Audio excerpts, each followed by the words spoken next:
Sa ibang balita, mas pinaigting pa ng Department of Migrant Workers ang kanilang kampanya laban sa illegal recruiters at human traffickers sa bansa. Yan ang ulat ni Bien Manalo. Mahigit 7 taong nagtrabaho bilang restaurant manager sa United Arab Emirates si Almaluz Trinidad na residente ng Capas, Tarlac.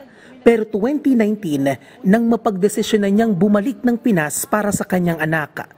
Single mom si Almaluz, kaya batid niya ang hirap na maitaguyod ang pamilya na mag-isa. Kaya napag-isipan niyang muling mangibang bansa. Kasagsagan noon ng pandemya nang maghanap siya ng oportunidad abroad sa online. At dito, isang recruitment agency umano ang kanyang nakita.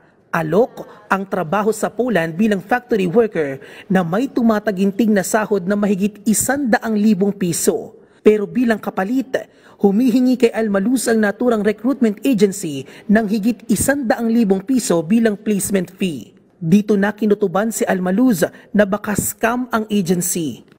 Medyo aware na po ako sa ganyan na pag merong ganyang amount, hindi po siya legit. Hindi na po ako nagtuloy. Dahil po sa mga trainings din na inaatiran namin at saka nakikita po namin sa online din, sa DMW.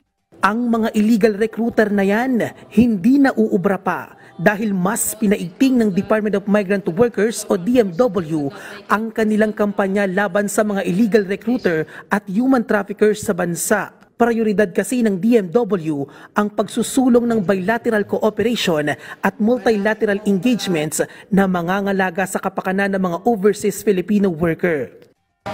Itong illegal recruitment ay dapat na matapos. We're doing everything possible para po labanan ito.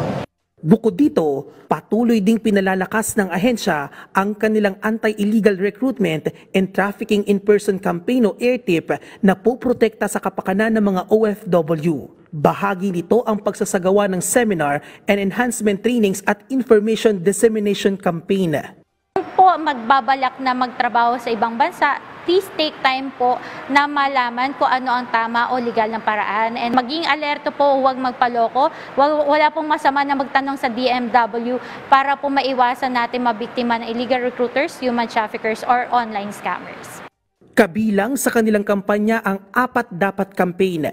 Una, dapat licensed recruitment agency lamang ang pupuntahan. Dapat may approved job order mula sa DMW. Pangatlo, dapat personal na makipagtransaksyon sa mga licensed recruitment agency. At panghuli, dapat may kaakibat na official receipt kapag magbabayad ng pera o anumang dokumento. Bien Manalo para sa Pambansang TV sa Bagong Pilipinas.